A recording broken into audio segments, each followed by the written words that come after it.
Hello students, apakah kalian pernah membuat kalimat dalam bahasa Inggris? Apakah kalian tahu jenis kalimat yang kalian buat? Nah, hari ini Ibu akan menjelaskan tentang how to make simple sentences. Oke, kita mulai ya. Jadi, tadi kita sudah membahas tentang kalimat.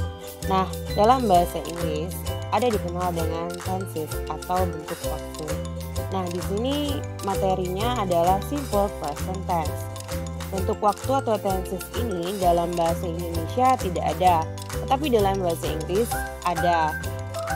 Dalam bahasa Inggris, bentuk waktu ada 3 macam. Yang pertama, bentuk waktu lampau atau past, kemudian bentuk waktu sekarang atau present, kemudian bentuk waktu akan datang atau future. Nah, di sini kita akan membuat kalimat sederhana. Nah, bagaimana caranya? Mari kita simak sama-sama. Nah, simple present tense ya artinya adalah kalimat atau suatu bentuk waktu yang digunakan pada suatu kejadian umum atau yang biasa terjadi ya, berupa fakta atau peristiwa yang berlangsung berulang kali.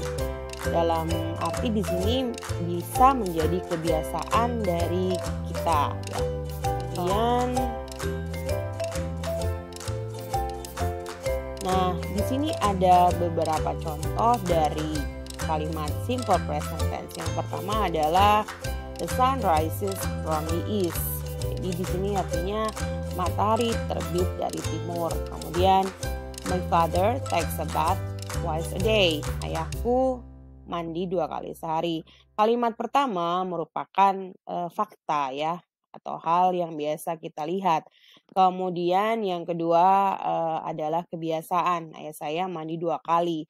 Yang ketiga ada juga selain itu ya, I am a bookworm. Ya, ini termasuk dari kalimat simple present tense atau kalimat bentuk waktu sekarang yang sederhana.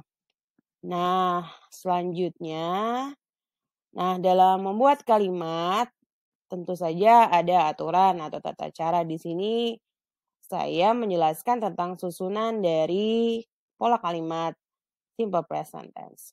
Pola kalimat simple present tense ada 2 macam. Yang pertama menggunakan kata kerja atau kita bisa sebut kalimat verbal.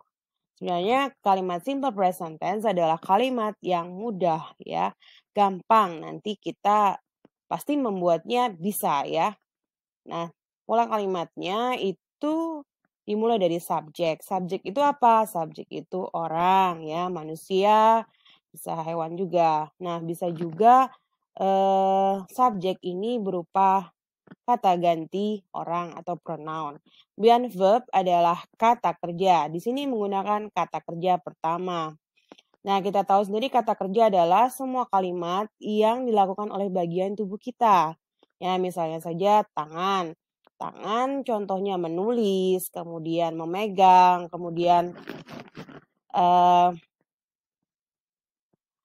meletakkan dan sebagainya ya. Kemudian objek di sini bisa berupa noun. Nah, kemudian verb atau kata kerja itu sendiri ketika penggunaan dalam kalimat ada aturannya lagi. Nah, subjek yang jumlahnya lebih dari 1 kecuali I dengan you ya.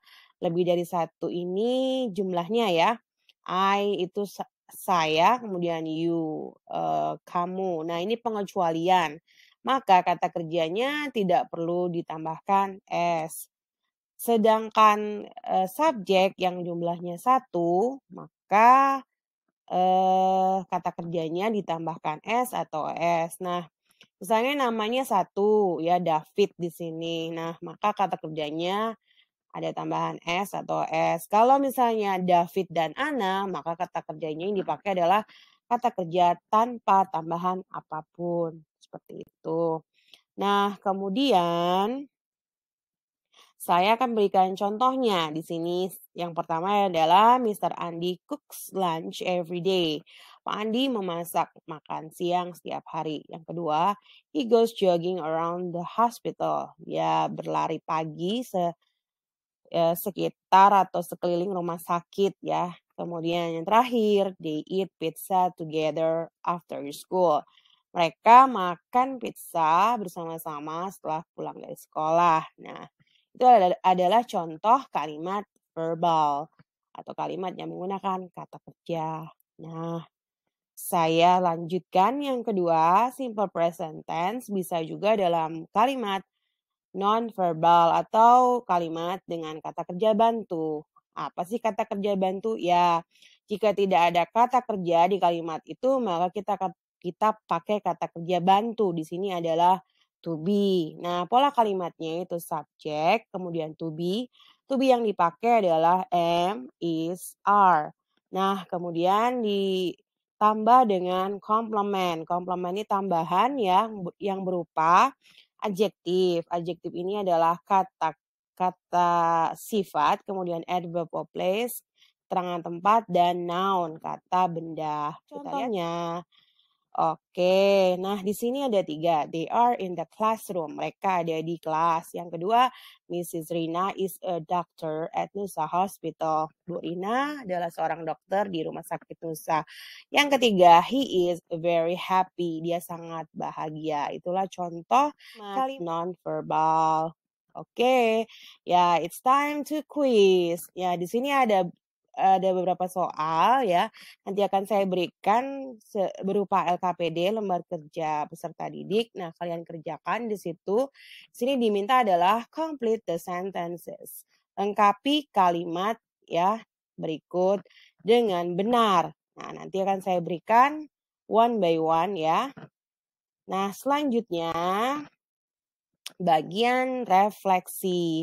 Nah, setelah kalian mempelajari materi hari ini, yang pertama, apa yang kalian pelajari hari ini? Yang kedua, bagian mana yang kalian tidak pahami menurut kalian? Yang ketiga, menurut kalian materi ini sulit atau tidak? Nah, kalau sulit berikan alasannya, kalau tidak berikan alasannya. Nah, pertanyaan refleksi ini akan saya berikan di LKPD juga dan dijawab masing-masing ya.